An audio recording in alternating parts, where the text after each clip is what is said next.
Tack så mycket för att du kommer hit idag.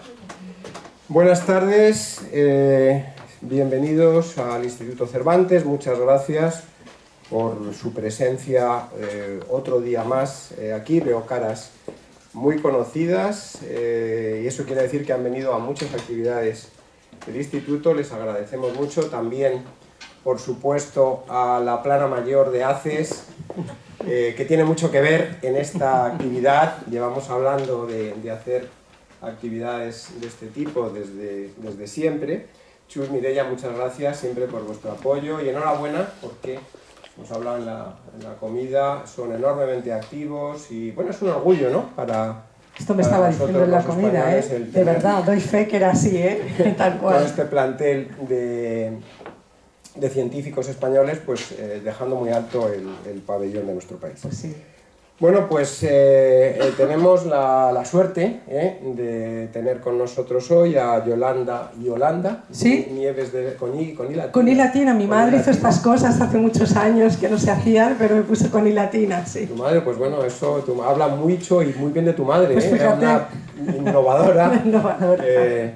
Yolanda Nieves de la Vega, que va a estar apenas 24 horas. Sí. Y entonces pues te lo agradecemos mucho. Estoy encantada. Que hayas venido y que hayas tenido, pues tengas un pequeño contacto con esta preciosa ciudad. Ya has visto, con buen tiempo te has recibido. Sí. Y esperamos que sea la primera y no la última. No, seguro que no, segurísimo. Bueno, Yolanda, innovadora como su madre, pues tiene también un currículum bastante innovador y muy interesante. Ella dice, nada, para presentarme di que soy profe y ya está, ¿no? Sí, bueno, podríamos decir que así. es profe, ya está, pero realmente es muy interesante lo que hace.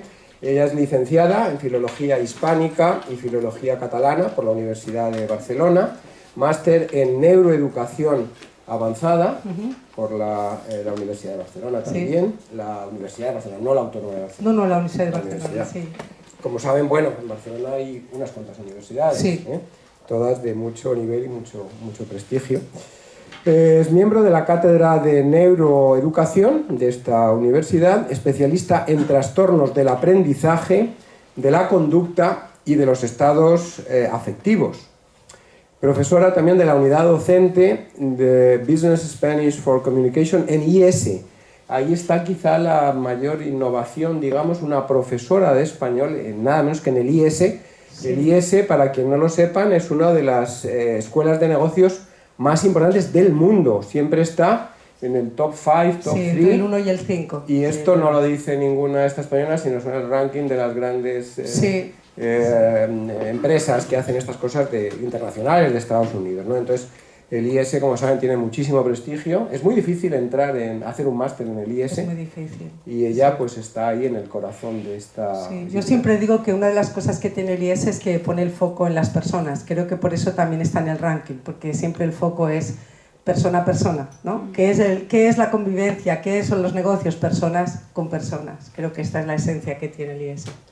Y bueno, es docente, aparte en el máster universitario de formación de profesores de la Universidad de Navarra, en fin, docente en una serie de máster en instituciones que no vamos a... No, porque me voy a poner nerviosa, entonces no vale la pena. Sí, y lo que queremos además es oírte. Sí, y disfrutar. Tenemos mucho interés en escucharte y en aprender. Entonces, muchas gracias. Gracias Yolanda. A vosotros, ha sido un placer estar aquí, estoy súper contenta. Cuando recibí la invitación pensé, ostras, qué bien, venga, vamos, 24 horas, está bien, allá vamos. Estupendo, pues nada. Vale. El micrófono es tuyo. Pues nada, muchas gracias. ¿Si me oye bien? ¿Sí? ¿Sí? Vale, yo estoy encantada, muchísimas gracias por estar aquí, estoy súper contenta. Sí que hay un grupo de científicos que me estoy poniendo un poco nerviosa, pero no pasa nada, para empezar con una sonrisa. Entonces, yo siempre antes de empezar hago una pregunta, y es... ¿Hemos venido a jugar? Sí, hemos venido a jugar. ¿Sí? Pues es lo que vamos a hacer. Vamos a intentar jugar. Vamos a intentar experimentar. ¿Sí? Entonces, gracias, lo primero, gracias. A ver si puedo poner las cosas bien. Gracias. Y el título de esta conferencia, como lo queramos llamar, es Neurociencia y Aprendizaje de Idiomas. Entonces, yo la he distribuido como en tres partes. La primera parte, un poquito conocer nuestro cerebro, porque si no, ¿qué sentido tiene hablar de neurociencia si no podemos conocer un poquito el cerebro? La segunda parte es cómo aprendemos, cómo aprende el cerebro y un poquito de qué manera aprendemos y de qué manera enseñamos y cómo esto puede crear una red que optimice el proceso de enseñanza-aprendizaje.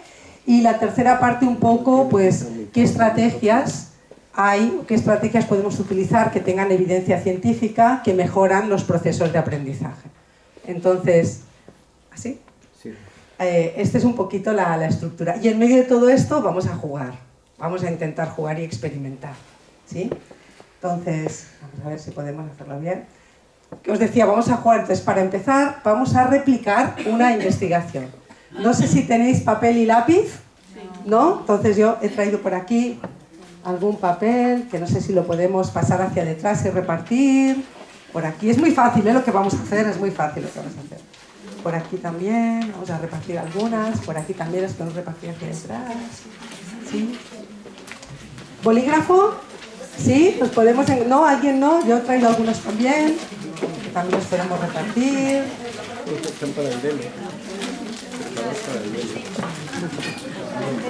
Si me ayudáis a repartirlas. Sí. No, porque estas cosas pasan. Y entonces no. ¿Sí? ¿Todo el mundo tiene? ¿Sí? ¿Sí? ¿Qué te falta? Bolígrafo, por aquí hay algunos más. ¿Sí? ¿Alguien más? ¿Alguien más necesita? ¿Uno más por aquí? ¿Alguien más? ¿Todo el mundo tiene? ¿Qué necesitas? Mira, bolígrafo y papel había por ahí. No sé si queda alguno más. Si no, coges un papelito de estos pequeñitos, sí. ¿Sí? ¿Eh? No te preocupes. ¿Sí? ¿Todo el mundo estamos preparados para jugar? ¿Sí? Vale, pues vamos a replicar un experimento que se ha hecho 2 veces, en 1973, en el 75 y en muchas de mis sesiones porque me encanta. Entonces, os doy las instrucciones, ¿de acuerdo? Yo os voy a leer una lista de palabras y os voy a pedir que hagáis 2 procesamientos diferentes con las palabras. Un procesamiento es contar el número de sílabas. Y el segundo procedimiento o procesamiento es pensar el grado de satisfacción que te produce esa palabra. Por ejemplo, si yo digo camisa, número de vocales. Tienes que contar el número de vocales. Si digo pie, grado de satisfacción. 0 es poco grado de satisfacción, 5 es mucho grado de satisfacción. ¿Bien? Lo que vamos a escribir en este papel son números, solamente números, no palabras. ¿De acuerdo? Yo diré, camisa, número de vocales. ¿Cuántas vocales? Eso es una prueba. ¿Cuántas vocales tiene camisa? ¿3? Pues escribimos el 3. Pie, grado de satisfacción. 0 es 0 grado de satisfacción, 5 es mucho grado de satisfacción. Solo escribimos el número. ¿De acuerdo? ¿Sí? ¿Todo el mundo me entiende? Que a veces al principio es como, madre mía, cuántas cosas. ¿Sí? Vale. Entonces, vamos a replicar exactamente el experimento. Bien, exactamente cómo se hizo el experimento con las mismas palabras del experimento. En español, pero las mismas... Dime. Sí, perdón, al principio has dicho sílabas y luego has dicho vocales. No, vocales, perdón, vocales. ¿Sí? ¿Bien? Entonces, empezamos, ¿de acuerdo? Solo tendremos que escribir números, solo vamos a escribir números. En un número las vocales, en un lado las vocales y en el otro lado... No, uno debajo de otro, sin problema, sin problema. ¿Ya? Empezamos, ¿eh? Vale, entonces, empezamos con la que os decía. Camisa, número de vocales. Naranja, número de vocales. Cama, grado de satisfacción. Lluvia, grado de satisfacción. ¿Lluvia? ¿Lluvia? ¿Sí? Vale. Sonrisa, grado de satisfacción. Rosa, número de vocales. Pingüino, número de vocales.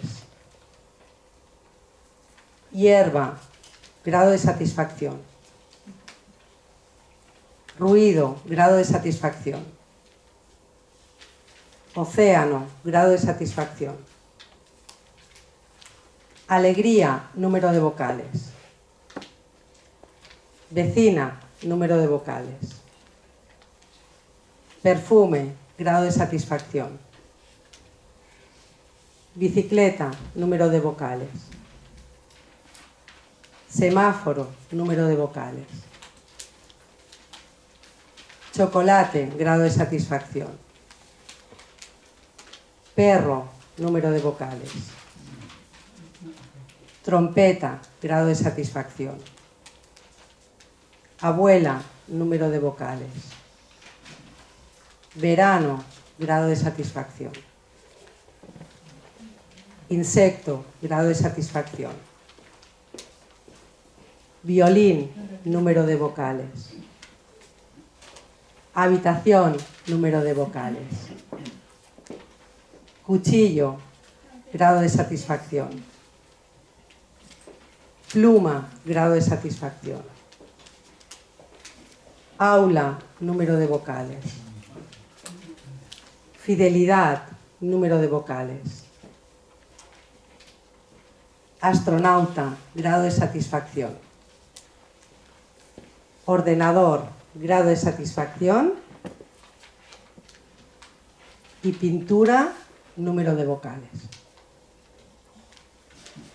¿Ya? ¡Chan, chan, chan! Vale, vamos a guardar este papelito y lo vamos a recuperar en un ratito, ¿de acuerdo?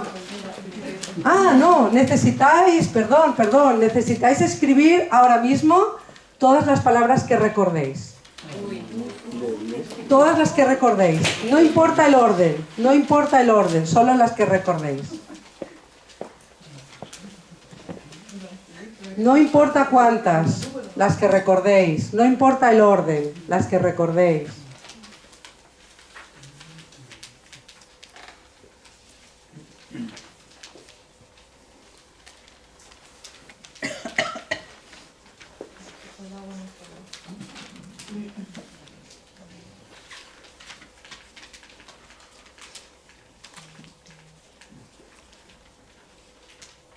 Cinco, 4, 3, 2, 1, chan, chan, chan. Ahora sí, guardamos el papel y lo recuperamos en 10 minutitos, volveremos a él, ¿vale?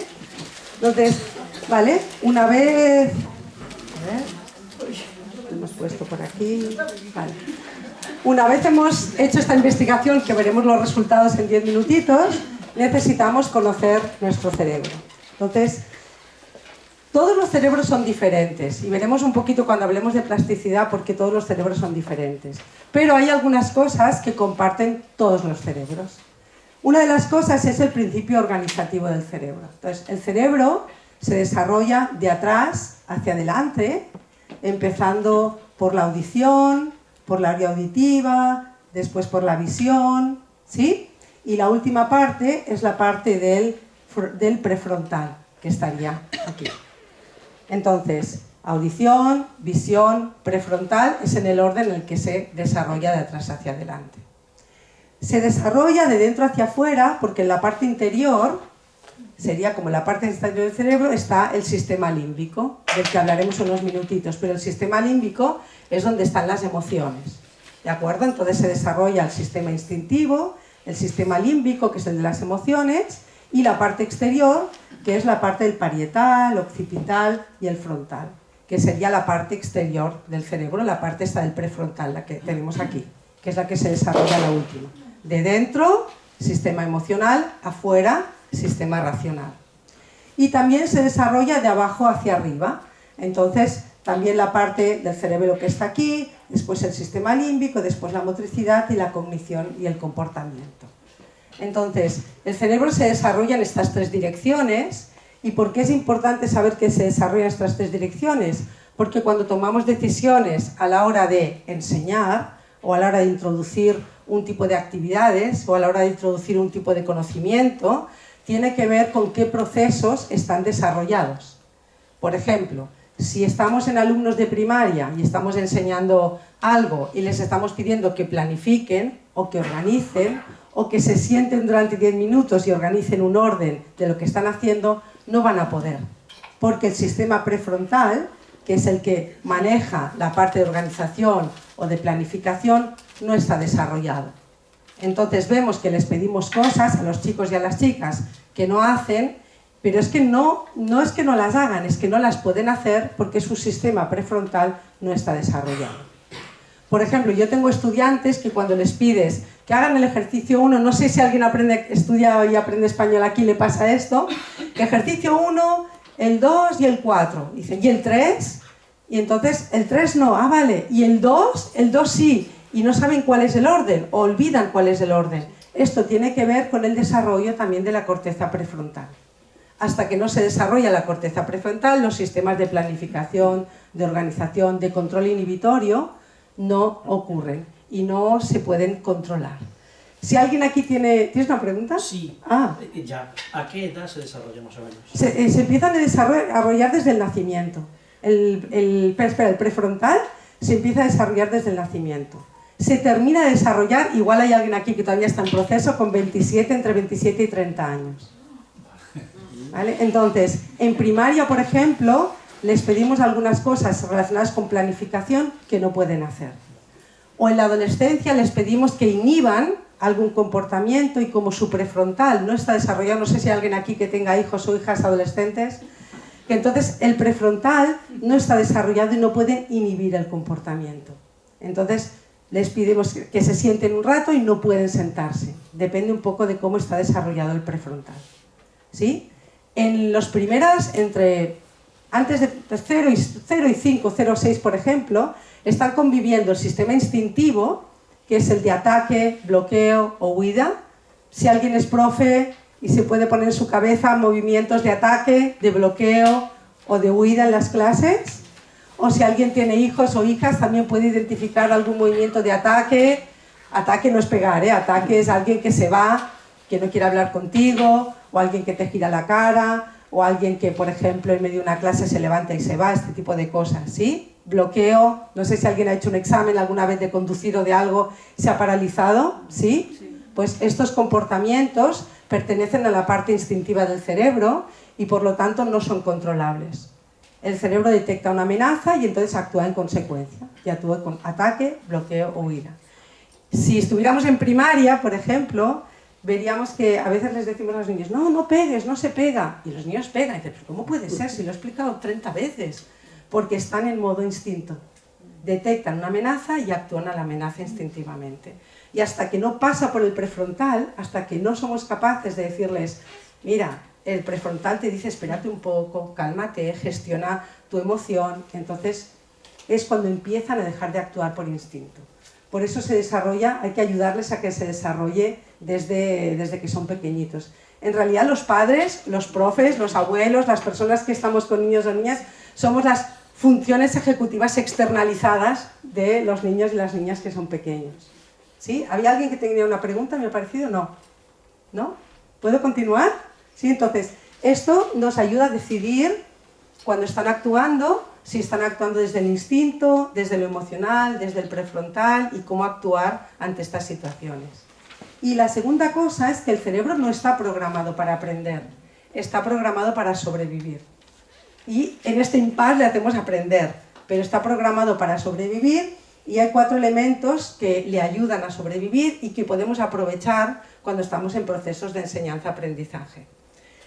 El cerebro es adaptativo, significa que aprende con las experiencias, se adapta a las experiencias, así que cuantas más experiencias de aprendizaje tengamos, cuantas más experiencias personales tengamos, el cerebro más conexiones neuronales crea y más fácil es después recuperar esas conexiones neuronales y generar aprendizaje. ¿Bien? Entonces las experiencias hacen que el cerebro se adapte a lo que le va pasando. La segunda cosa es la novedad. El cerebro le encantan las novedades, busca las novedades. Y si habéis tenido niños pequeños, o los niños cogen algo, entonces atención máxima y la tiran y pierden la atención. El cerebro lo que hace es amigo o enemigo, me lo como o me come. Entonces la novedad la clasifica en función de la supervivencia, es amigo o enemigo, me lo voy a comer o me va a comer. En las aulas la novedad ayuda a que el cerebro esté motivado para aprender. aprendemos desde la novedad mucho más fácilmente porque las conexiones neuronales se hacen más profundas. La tercera cosa son los patrones. Al cerebro le gustan las novedades, pero está tranquilo cuando tiene patrones, cuando puede anticipar qué va a ocurrir. Es como cuando hacemos un ejercicio en clase del tipo que sea y tú sabes lo que tienes que hacer en la siguiente frase. Sabes que tienes que conjugar el verbo, sabes que tienes que completar esa frase. El cerebro sabe qué es lo que tiene que hacer y lo puede anticipar. ¿Sí? Y por último, el placer. El cerebro le encanta aprender, le encanta hacer las cosas por placer. Y hay un neurotransmisor que está conectado con el placer, que es la dopamina. ¿Suena a alguien? ¿Sí? ¿Dopamina? Vale. La dopamina es el neurotransmisor del placer y está muy conectado con el aprendizaje. Entonces, ¿qué pasa? Aprendemos algo, lo que sea. Tenemos un reto, el que sea, y sale bien. Y el cerebro dice, repetir, repetir, repetir, repetir. En este repetir y repetir la experiencia, las conexiones neuronales se fortalecen. Entonces se consolida el aprendizaje.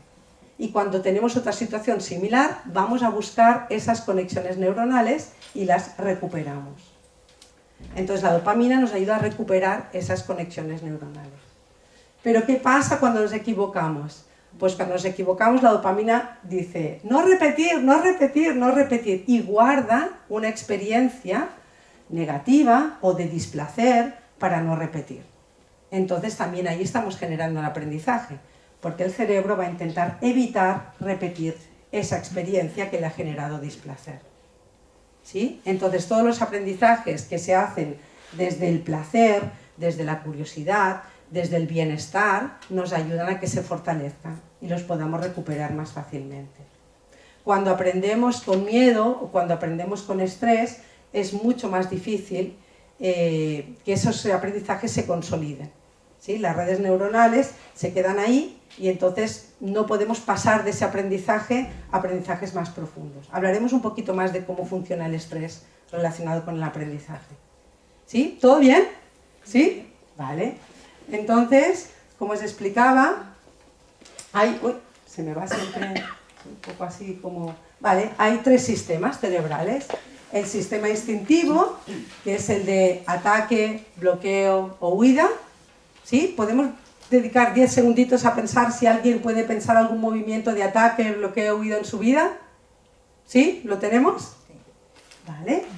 El segundo, que sería el sistema límbico, que hay dos elementos muy importantes. El primero es la amígdala, que es la que se ocupa de las emociones, sobre todo de las emociones que generan displacer, ¿sí? Las emociones que nos ponen en alerta, que nos hacen sentir como una amenaza y el cerebro reacciona a esa amenaza. Y la segunda cosa es el hipocampo, que es muy importante porque es donde se guardan los recuerdos, donde se guardan las memorias. Las memorias no están en el hipocampo. El hipocampo tiene los links, como si fuera un link, como si fuera un enlace a la memoria. Entonces, aprendemos algo, lo conectamos con algo emocional y eso se guarda como un patrón de conexiones, como si fuera una red. ¿Sí? Se guarda esa red. Entonces se guarda mejor si conectas la experiencia con una situación de aprendizaje emocional tranquila o calmada, o desde la seguridad del aula, o desde la curiosidad. ¿Bien? Y el tercero, que es el sistema cognitivo, que es este que os decía yo, que está como aquí, yo lo dibujo aquí en la mano, lo pongo siempre aquí, que es el prefrontal, que es el que nos ayuda a pensar, a organizar, a planificar, a cuando nos dan ganas de, no lo sé, de pegar a alguien, no pegarle, ¿no? Por el control inhibitorio, o por ejemplo, nos ayuda a tener flexibilidad cognitiva. Y os pongo un ejemplo que me pasa a mí muchas veces. No sé si a alguien le gusta mucho el café, ¿alguien es muy cafetero o cafetera aquí? ¿Sí? Y cuando se estropea la cafetera y vas a salir de casa, ¿qué pasa?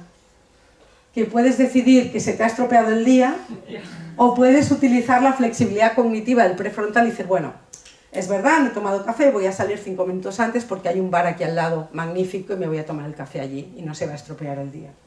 Bien, eso lo podemos hacer gracias al prefrontal. Entonces, en procesos de aprendizaje es muy importante saber las actividades que estamos proponiendo o lo que estamos haciendo, si están dirigidas a una parte instintiva o mecánica, a una parte emocional o a una parte que nos exige planificar, organizar. ¿Sí? Que estaría en el prefrontal. ¿Bien? Todo esto nos ayuda a pensar de qué forma aprendemos. Perdón, Yolanda. Dime. ¿Se puede preguntar algo? Claro. La memoria a corto plazo y a largo plazo, ¿cómo se diferencia? Lo vamos a ver, vamos a ver la memoria, porque es muy interesante la diferencia entre... Pero ahora, dame un segundito, si no, volvemos atrás, ¿vale? Entonces, en este contexto del marco del cerebro, hay dos conceptos que son muy importantes. Uno es la plasticidad y otro son las podas neuronales. ¿Qué es la plasticidad? Mirad, os explico cómo explicamos la plasticidad a los estudiantes. Les decimos... miramos los zapatos y les decimos, ¿hay alguien que tenga 2 zapatos iguales, 3 zapatos iguales? Normalmente en mi clase, que yo tengo universitarios, hay personas que tienen los zapatos iguales. Yo los hago salir y les digo, vale, zapatos iguales, venga, ahora haríamos lo mismo. ¿Quién tiene zapatos iguales? Saldrían de aquí, entonces les preguntamos, ¿tus zapatos dónde han estado? Pues mis zapatos han estado en la montaña, en la playa, en casa de mi abuela, no sé qué, en la universidad. ¿Y los tuyos? Pues los míos han viajado a París y han viajado a tal, no sé qué. Y los tuyos estuve en la montaña y cayó la lluvia y me metí en un lago y no sé qué, y me perdí. Entonces, eso que indica que cada zapato tiene experiencias diferentes y ha estado en lugares diferentes, es la plasticidad neuronal. Los cerebros tienen algo que comparten, pero todos son diferentes, porque cada cerebro tiene experiencias diferentes. Entonces, todos podemos aprender de las experiencias de las demás personas. Además, la plasticidad es innata al cerebro. Entonces, no necesitamos hacer nada para tener plasticidad. Es una característica que tiene el cerebro, que es la capacidad de adaptarse, construirse y reconstruirse a través de las experiencias. Cuantas más experiencias, más capacidad de plasticidad neuronal. Cuantas más experiencias de aprendizaje, no digo que aprendas, digo que te pongas en el mood, voy a aprender, ¿no? Experiencias de aprendizaje, pues más capacidad de plasticidad neuronal. Cuanto más socializamos o aprendemos entre personas, con equipos, en parejas, más capacidad de plasticidad neuronal. Entonces, yo siempre pongo el ejemplo, me gustan mucho los animales, los chimpancés, por ejemplo, tienen plasticidad, las crías tienen plasticidad hasta que se hacen adultas. Cuando se hacen adultas, no tienen más plasticidad. Por eso es muy importante que aprendan todo en un periodo determinado, porque después no pueden aprender. Pero los humanos, las personas, tenemos plasticidad a lo largo de la vida.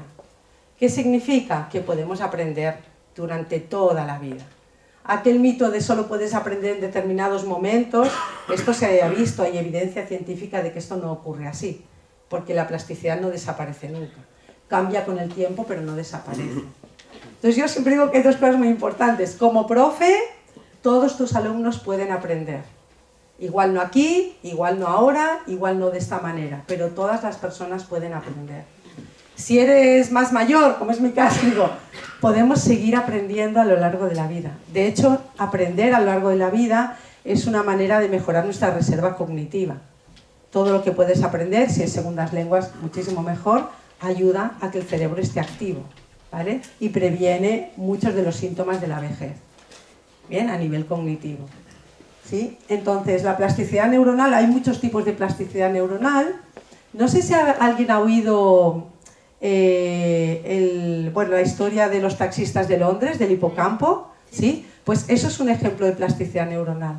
Los taxistas de Londres tienen que aprenderse todas las calles, todos los caminos para llegar a los sitios. Se hizo un estudio longitudinal a lo largo de unos cuantos años, no recuerdo exactamente cuántos, pero el hipocampo, que es donde están los recuerdos de los taxistas de Londres, es más grande. Ahora supongo que ya no deben de memorizarlo todo, pero en su momento era más grande que las personas que no hacían este ejercicio. O sea que la plasticidad se entrena.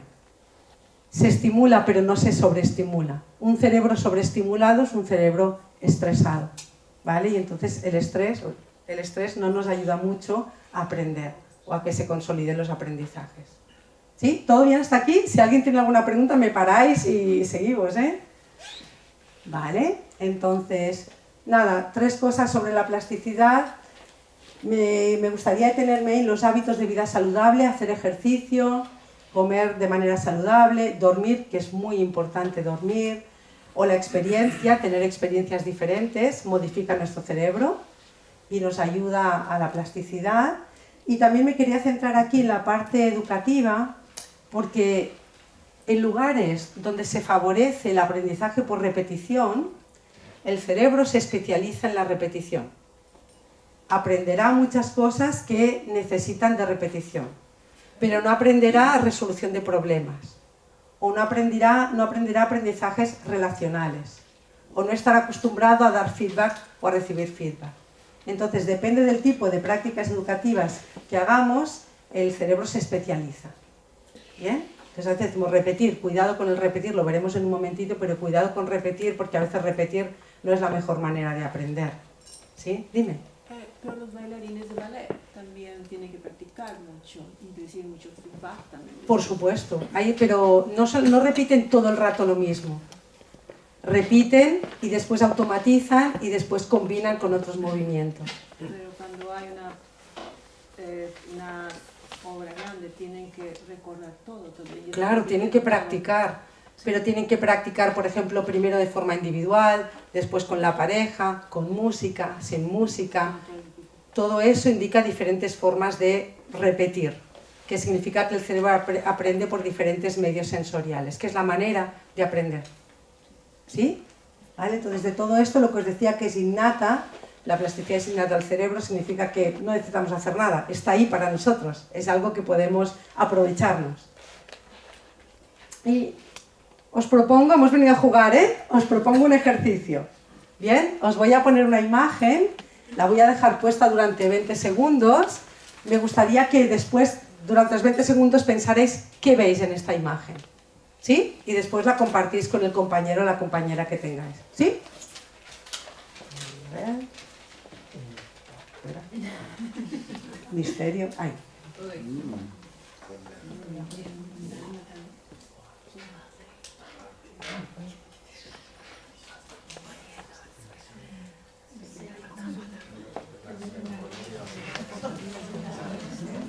Se me ha ido para atrás. Desastre. Un segundo porque soy un poquito desastrosa con esto. A ver, creo que es la anterior. Ay. ¿Sí? Ahí. ¿Vale? Perdonad, ¿podéis ver? ¿Qué habéis visto? Un perro. Un perro. ¿Todo el mundo ha visto un perro? ¿Alguien no? No. Vale, bien, bien. Lo volvemos a poner. Ahora que os han dicho un perro, ¿alguien lo ve? ¿Tú ves una vaca? Vale. ¿Alguien ve? ¿Un compañero o compañera le puede ayudar? Si tal, ¿dónde está? ¿Dónde lo ves? ¿Un dálmata? ¿Sí? ¿Alguien ve un dálmata? ¿Sí? ¿Alguien no? ¿Todo el mundo lo ve? ¿No? ¿Algún compañero puede explicarle? ¿Puede decirle dónde está? Mira, ¿sí? Mirad, aquí está la cabeza, aquí está una pata, la siguiente pata, este es el lomo, ¿lo veis? Es un ejercicio de plasticidad cerebral, tal cual. Te muestra una experiencia. Si alguien ha visto un dálmata en su vida o ha tenido dálmatas, si tiene unas conexiones neuronales, va más rápido porque entonces tiene rápidamente esas conexiones, las recupera más rápidamente. Si alguien no ha visto un perro nunca, si alguien no ha visto un dálmata nunca, pues ahí las experiencias influyen en el momento en que lo vemos o no lo vemos. ¿Todo el mundo lo ve ahora? ¿No? Hay cuadros de Dalí que juegan con eso. Exactamente, exactamente. La pintura juega muchas veces con esto. O la distancia, entonces lo puedes ver. ¿No? ¿Sí? ¿Vale? ¿Alguien más? ¿Sí? Entonces, vuelve a insistir, esta es la cabeza, la orejita, está aquí, el morro, una pata, la siguiente pata, el lomo aquí. La vaca no la he visto, igual está ahí, no soy capaz de verla, ¿eh?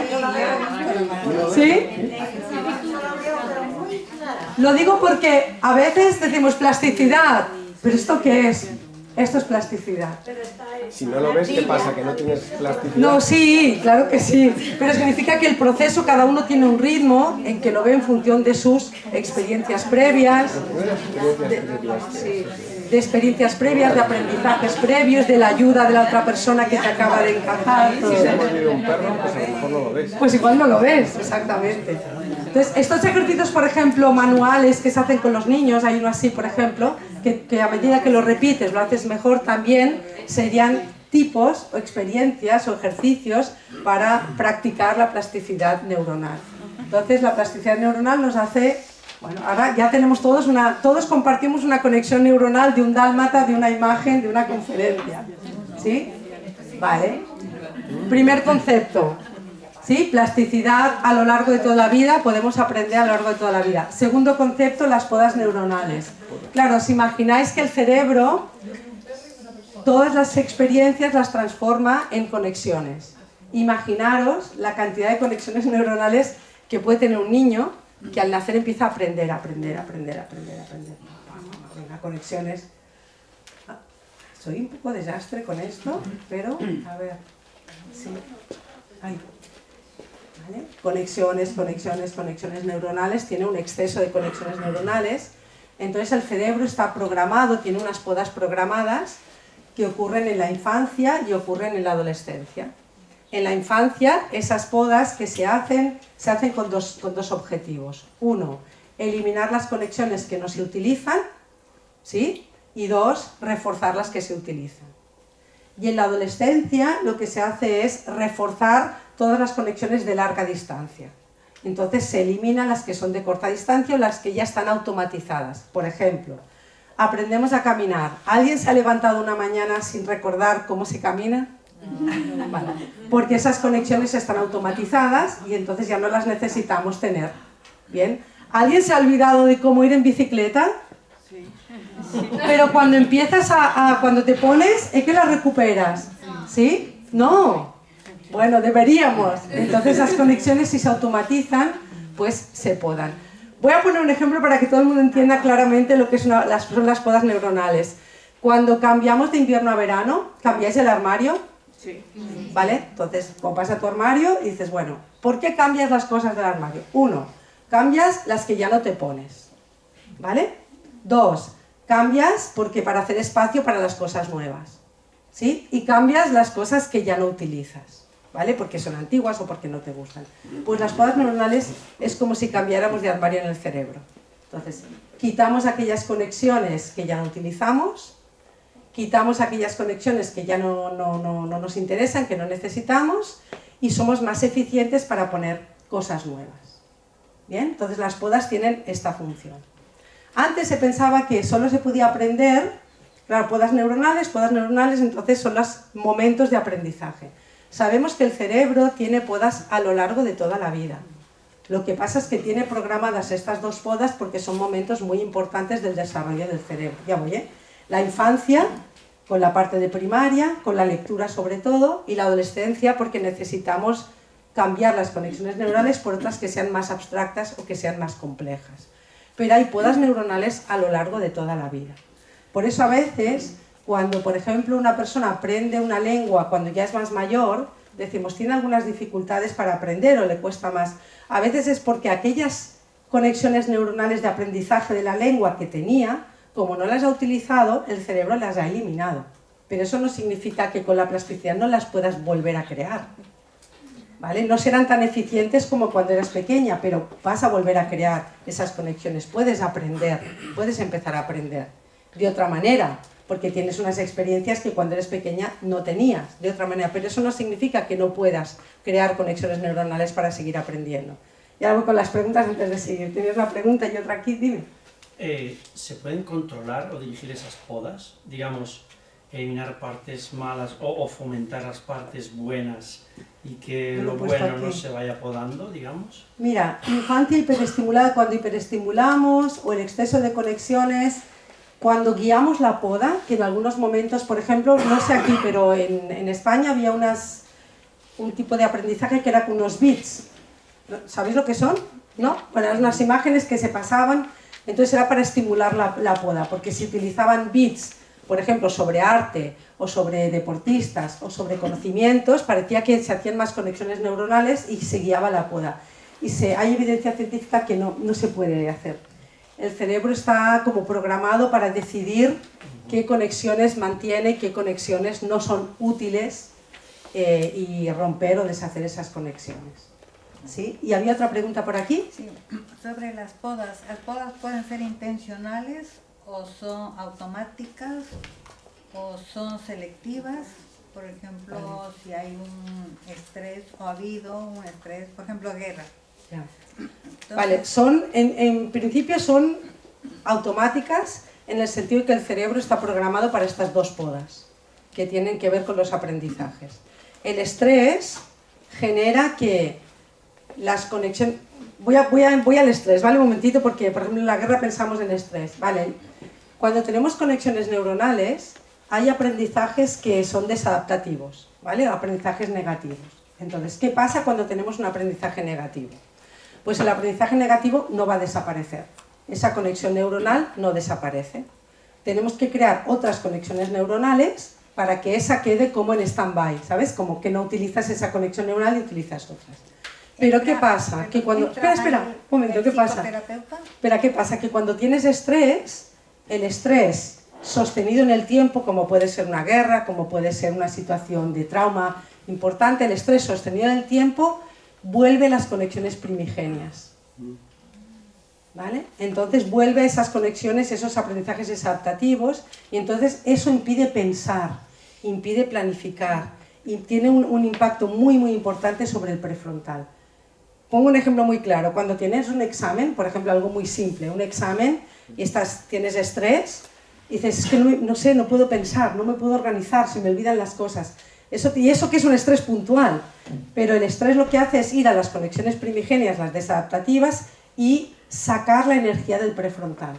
Entonces nos cuesta mucho más inhibirnos, nos cuesta mucho más planificar, nos cuesta mucho más organizar.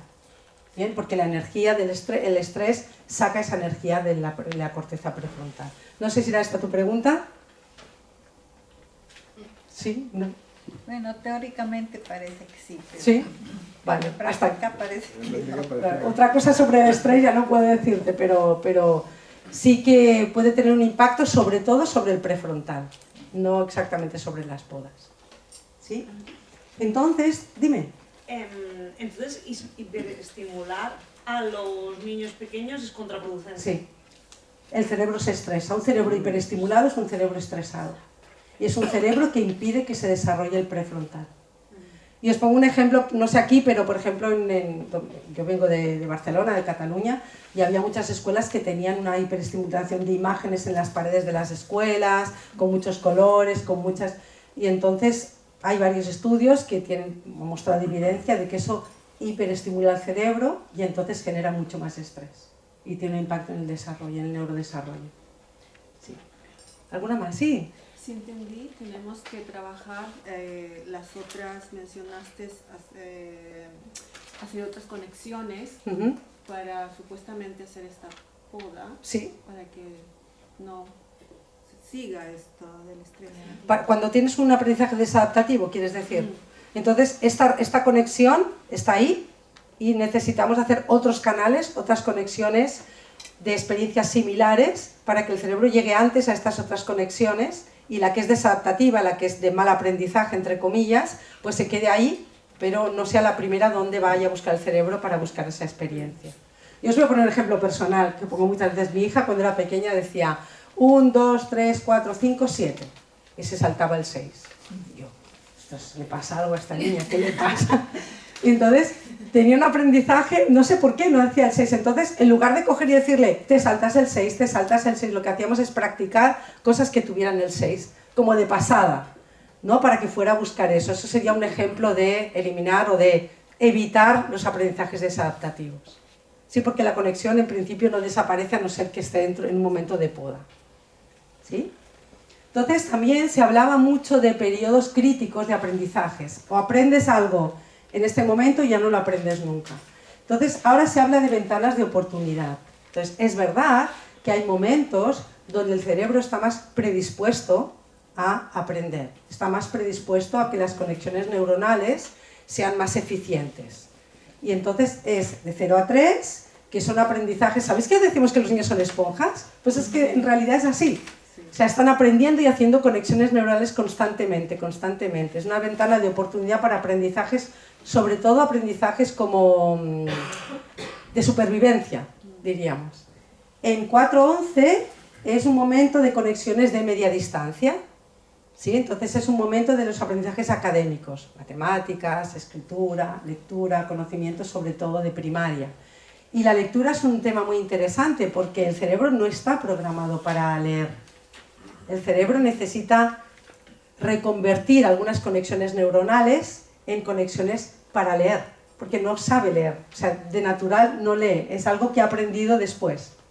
¿Sí? Entonces, en la etapa 4-11 es cuando hay un máximo número de conexiones neuronales relacionadas con la lectura, con el aprendizaje de la lectura, pero claro, imaginaros la cantidad de conexiones neuronales en algún momento tienen que desaparecer, porque si no sería un gasto energético tremendo. Entonces, en esta parte, al final de la etapa 4-11 es cuando desaparecen la mayoría de las conexiones neuronales automatizadas conectadas con la lectura. ¿Sí? ¿Me explico? ¿Sí? Y la siguiente, la etapa de la adolescencia, ocurren dos cosas relacionadas con esta ventana de oportunidad. Una, la mielinización, que es que las conexiones neuronales se rodean como de una capa que hace que el cerebro sea mucho más eficiente en la transmisión de los mensajes de las neuronas. Y entonces eso hace que las redes neuronales sean de larga distancia, ¿sí? Y se puedan conectar, que es la etapa de la adolescencia cuando conectan aprendizajes muy diferentes. Si habláramos de adolescencia hablaríamos de riesgos, hablaríamos de dopamina, no vamos a hablar esto hoy, pero bueno, tiene que ver con aprendizajes de larga distancia, aprendizajes abstractos también. ¿Sí? Entonces son ventanas de oportunidad, pero no significa que no vayamos a aprender si no estamos en estas ventanas de oportunidad, porque la plasticidad se da a lo largo de toda la vida. ¿Bien? ¿Alguna pregunta más sobre...? ¿No? Vale. Sí. ¿Qué se pasaba con las conexiones interneuronales? ¿Qué pasa con...? ¿Qué se pasaba con las conexiones interneuronales en el año 50, 60? Cuando eres más mayor, ¿quieres decir? Sí, pues las conexiones neuronales, como si tú vas teniendo más experiencias, vas acumulando experiencias, tus conexiones neuronales siguen funcionando y se siguen conectando. Y habrá una poda, pero no programada, habrá algunas podas de aquellas conexiones neuronales que no utilices. ¿Bien? Pero, por ejemplo, si tú vas a aprender un instrumento con 50 años, vas a crear las conexiones neuronales para el aprendizaje de ese instrumento. Que quizá las tenías y se podaron, pero las vas a crear igualmente. O sea, vamos a aprender exactamente igual. ¿Sí? ¿Vale? Entonces, os había puesto un ejemplo aquí de plasticidad neuronal y con 5 años o con 30 años, pero bueno, veis que las sinapsis ocurren igualmente, alta densidad de sinapsis, sinapsis más estables. Gran plasticidad, plasticidad menor que la infancia, pero presente.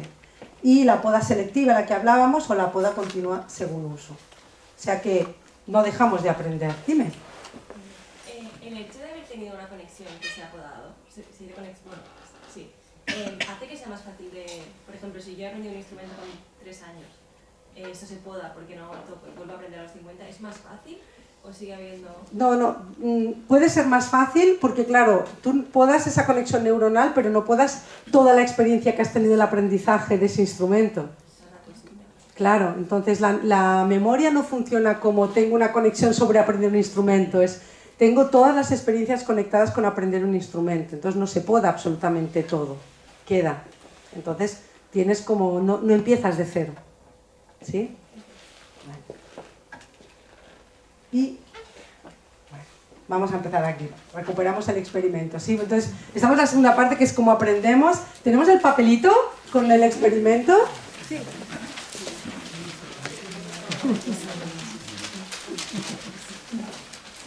Vale, vamos a ver.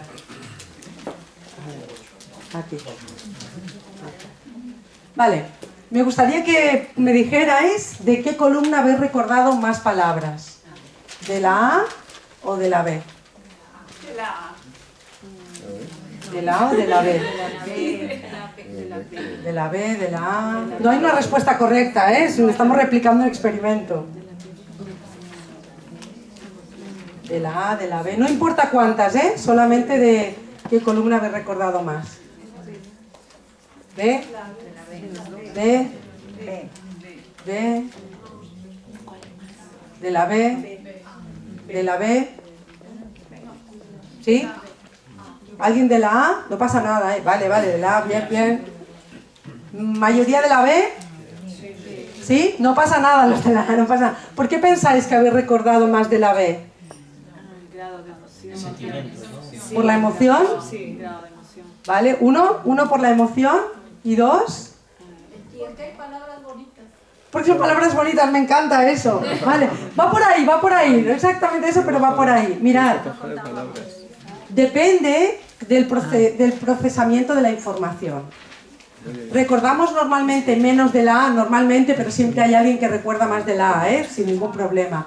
Porque no hacemos un procesamiento de la información, solamente contamos número de vocales. No estamos haciendo nada con el significado de esa palabra, ¿de acuerdo? No estamos conectando esa palabra con nada, solamente estamos sumando vocales.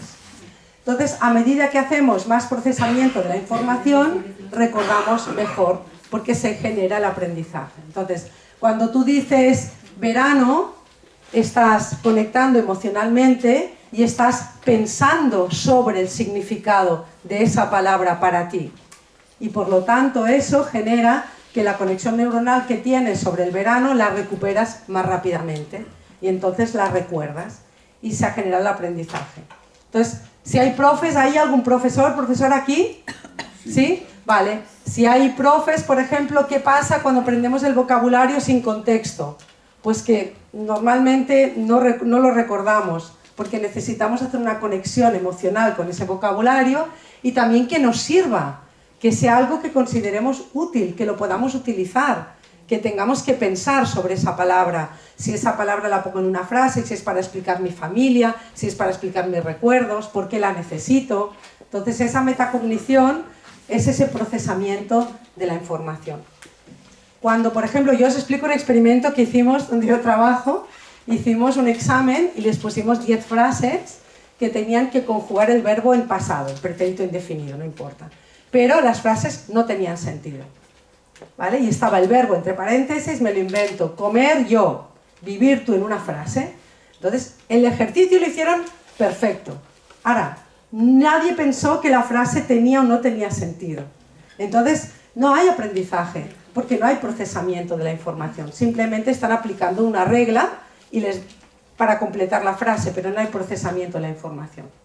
Si les pidiéramos, completa la frase, continúa la frase, utiliza este verbo para explicar algo de tu pasado, para explicar algo de tu biografía, para explicar tus últimas vacaciones, eso tendría sentido y estaríamos haciendo un procesamiento de la información. Y entonces el aprendizaje sería más profundo, iría de la memoria a corto plazo y ahora iremos a la memoria a largo plazo, que es donde en realidad se produce el aprendizaje. ¿Sí? ¿Pregunta? En este experimento, ¿tiene algún sentido?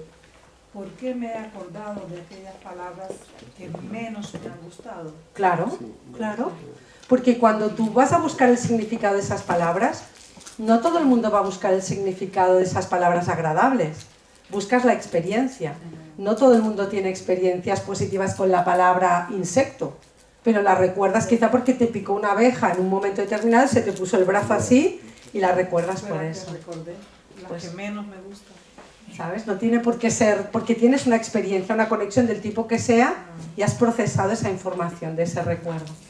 ¿Sí? Dime. Yo porque soy científica, pero se ha probado hacer del revés también, haciendo con una A, pues o sea, Sí, lo he hecho yo también, lo he repetido yo también en una sesión así. Hay un montón de experimentos de este tipo donde hay diferentes tipos de procesamientos de la información, con poemas, con rimas, con números. Yo he elegido esto porque cuando enseñamos segundas lenguas hay una parte emocional que en este ejercicio se ve muy claro. Entonces, cuando tú estás enseñando vocabulario y lo puedes conectar con tu experiencia personal, lo recuerdas mucho mejor.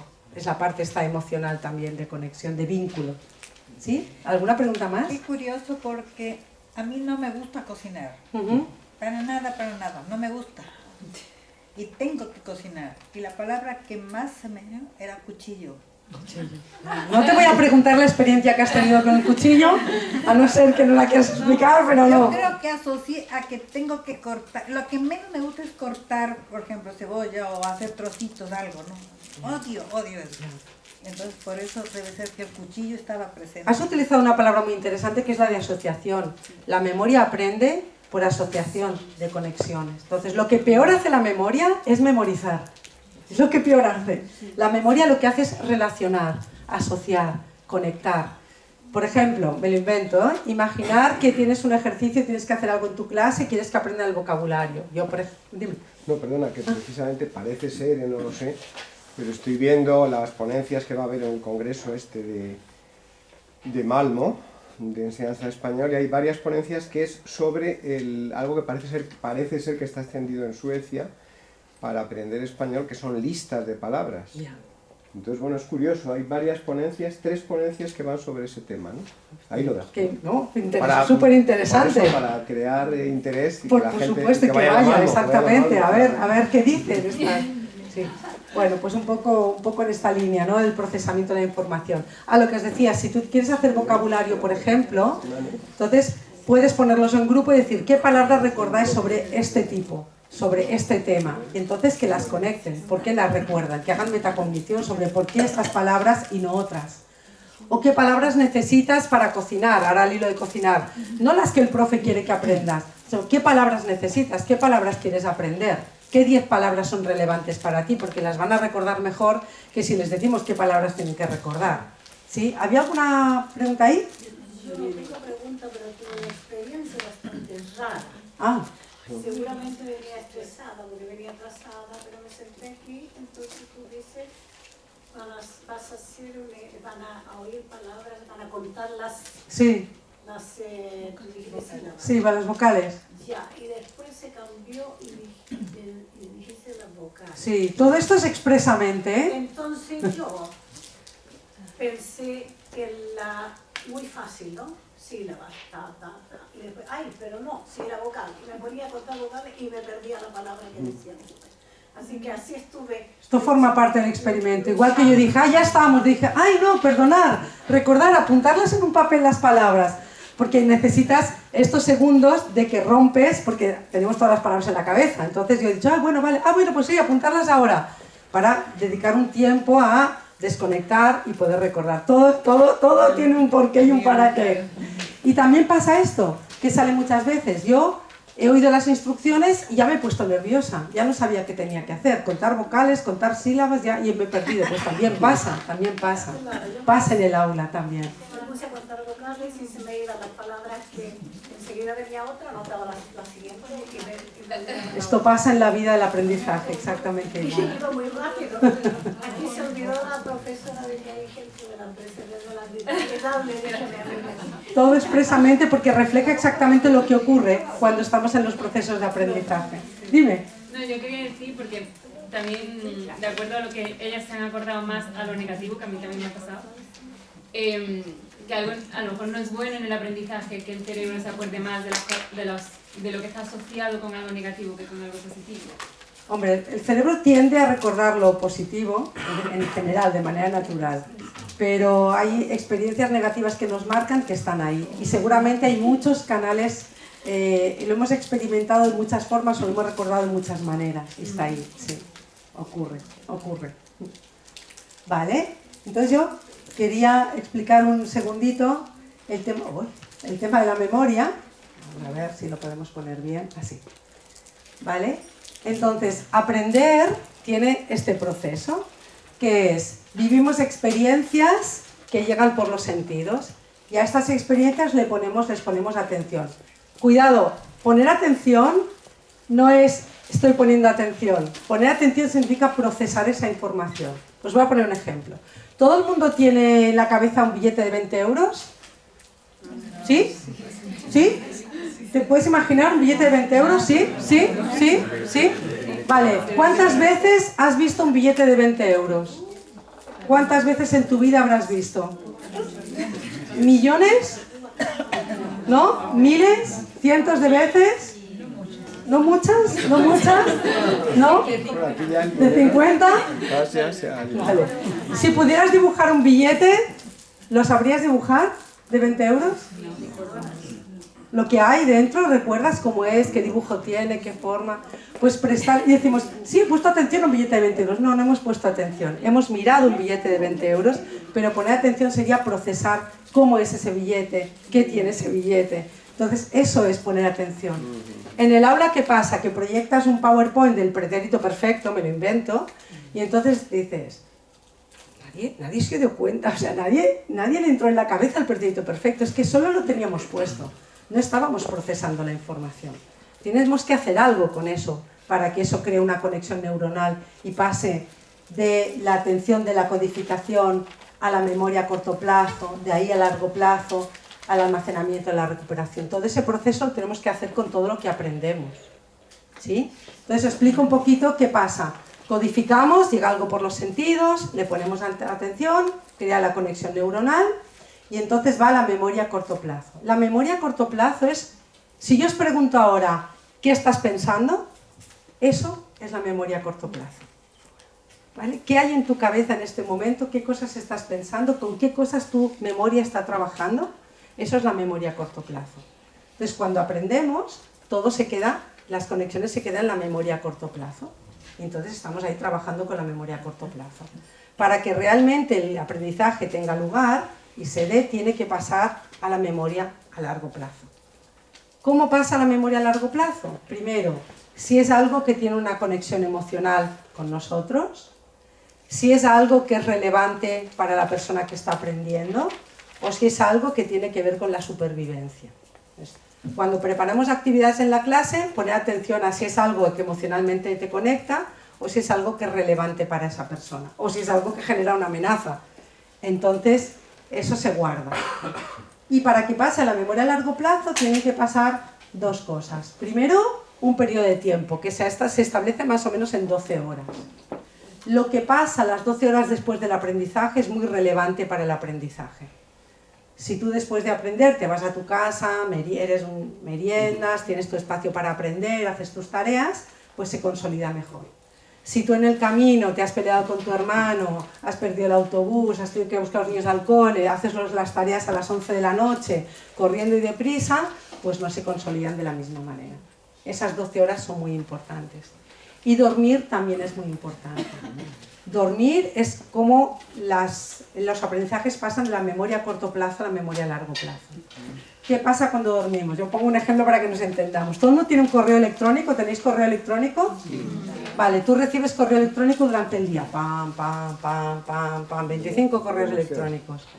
Y después, cuando tienes un ratito, dices, venga, los voy a ordenar, los voy a poner en carpetitas. Pues eso es lo que pasa cuando dormimos. Todo lo que hemos aprendido, lo que ha ocurrido durante el día, que está como desorganizado en la memoria a corto plazo, se organiza en redes neuronales en la memoria a largo plazo y se consolida. Entonces, dormir nos ayuda. ¿Qué pasa las 12 horas después del aprendizaje? Nos ayuda. ¿Sí? ¿Tienes una pregunta? No, hay que dormir 12 horas entonces. Hay que dormir bien, hay que dormir bien. Bien, profundamente. Si tienes hijos adolescentes, que sabes que en la adolescencia los ritmos circadianos se atrasan, se duermen muy tarde y les cuesta mucho levantarse. Eso es instintivo, no lo pueden controlar. Y nos cansamos de, chicos a dormir, es que no pueden porque su ritmo circadiano va atrasado, la melatonina se segrega más tarde. Sí, dime. Hay que poner el libro de almohada. Por ejemplo. Duerme mejor. No, para preguntarte que he visto, he escuchado que las mujeres necesitamos más tiempo para dormir comparado con los hombres. Pues no tengo me sabe fatal, pero no tengo una respuesta para esto, no lo sé. Porque nosotras tenemos como más conexiones emocionales, algo así. Entonces, no lo sé. Tampoco lo he revisado de un artículo científico, simplemente lo he escuchado. Ya, no tengo idea, La verdad, no tengo idea. Sé que me paso voy fatal, pero tengo 10 minutitos y como han ido las preguntas saliendo, 10 minutitos y ya termino aquí. Entonces, ¿qué pasa? Pasa la memoria a largo plazo, se almacena, queda ahí y para aprender, ¿qué hace falta? Recuperarlo. Si no recuperamos nunca esas conexiones neuronales, se quedan ahí en la memoria a largo plazo y no generan ese aprendizaje. ¿Cómo se recupera? Pues teniendo experiencias donde tengas que utilizar esos aprendizajes que has hecho. Entonces, en el aula son las prácticas de evocación. Por ejemplo, si has aprendido el vocabulario para ir a comprar, o el vocabulario para reservar una habitación, o el vocabulario para algo, sal y hazlo. ¿Bien? Es la manera que tienes de que esos aprendizajes se consoliden y se recuperen. Si no hay recuperación, no hay aprendizaje. Hace falta esa parte de evocación. ¿Un examen es una práctica de evocación? Sí. ¿Pero sirve para medir los aprendizajes? Depende de qué queremos medir.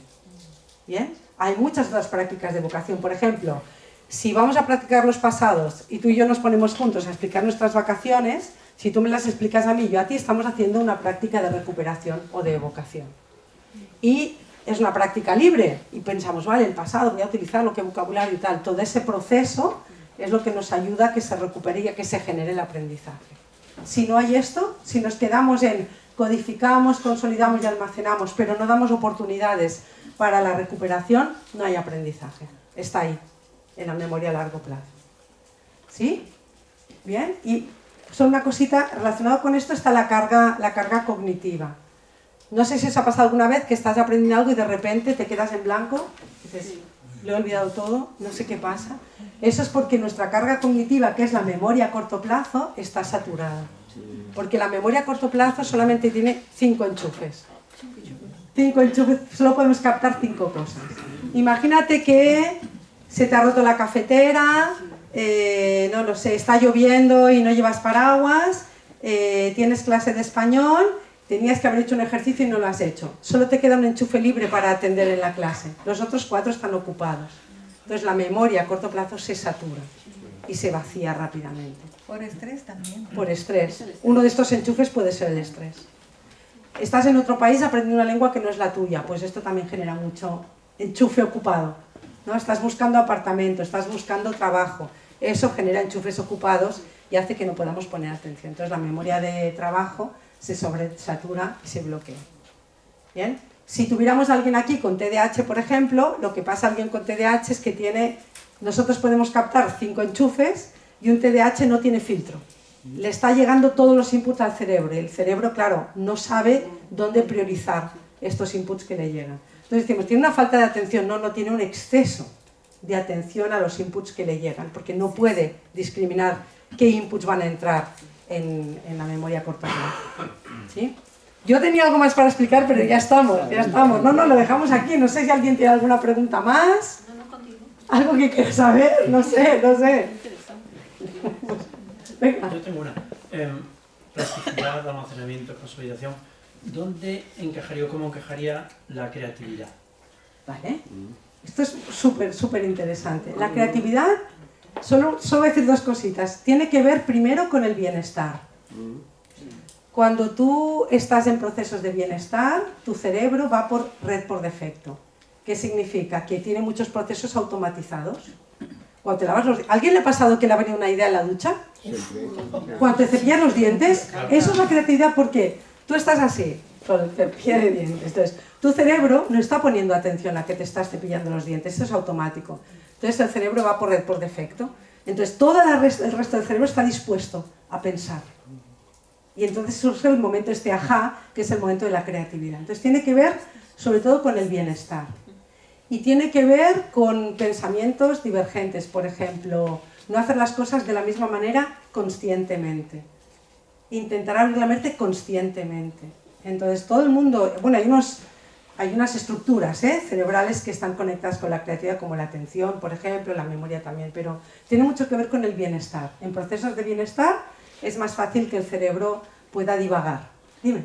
Y la meditación te puede ayudar a como no estar con todos los inputs a la vez y decir, bueno, vale, yo ahora soy consciente que me está llegando todo esto, pero voy a apartarlo y voy a hacer, o sea, absolutamente, sí, ayuda muchísimo. Mucha gente que le ayuda mucho a encontrar este estado también como de calma, ¿no? Y para poder enfocarte en aquello en lo que quieres y poder eliminar los distractores, que si habláramos de atención otro día, ya vengo otro día, hablamos de atención, hablamos de distractores, que es muy interesante el tema de la atención, cómo es la atención, cómo funciona la atención, que es más allá de poner atención al billete de 20 euros, ahí es un proceso complejo también. ¿Alguna pregunta más? ¿Aquí, después aquí? ¿Sí? ¿Cómo captas la primera atención? ¿Cómo llamas para estar aquí y empezar? Hay muchas formas de captar la atención, pero ¿sabéis lo que es el efecto primacía? ¿No? Bueno, los telediarios utilizan el efecto primacía, que es las noticias primero, luego lo explicamos, luego cerramos con las noticias. Entonces, captar la atención tiene que ser algo a partir de la novedad, a partir de algo diferente, a partir de una anécdota, a partir de algo que te ha ocurrido. ¿Eres profe? Si entras en clase y explicas algo que te ha ocurrido, ya estás captando la atención. Una pregunta disparadora ya está captando la atención. En lugar de a veces preguntar, es que has hecho el fin de semana montones de veces, entra con otra cosa diferente. Y una vez ya has captado la atención, ya hablaríamos de tiempos, que es otra cosa, pero... ¿Por eso los niños hacen berrinches? ¿Por eso tienen? Los niños hacen berrinches. ¿Por qué? Para captar la atención de sus... Bueno, eso sería una cuestión relacionada con el neurodesarrollo y con la crianza, claro. La manera cuando el cerebro instintivo actúa, porque todavía el límbico no está desarrollado, ni el prefrontal, es la manera de llamar la atención. Es ese ataque, bloqueo, huida del que hablábamos al principio. Eso sería un ataque, una respuesta de ataque, de llamar la atención. ¿Sí? ¿Y había una pregunta por aquí? Me surgió una pregunta pequeña hace un rato que me está pareciendo más importante, A ver. más grande. Lo innato en el niño, en el cerebro, por ejemplo, porque creo haber entendido de que al cerebro lo enseñaban. Bueno, a leer le enseñaban. Sí, a leer sí. No a lo demás. No. Porque lo innato se dice muchas veces. Sí, el lenguaje es innato en el cerebro, por ejemplo. Aprendemos a hablar de manera innata. Y os pongo un ejemplo con segundas lenguas, por ejemplo, creo que es entre los 3 y los 6 meses, personas que bebés, ¿no? Bebés que se han criado en Estados Unidos o en Japón, son capaces de discriminar la L y la R. ¿Bien? Pero a partir de los 9 meses, por ejemplo, las personas que se crían en Japón no discriminan la L de la R.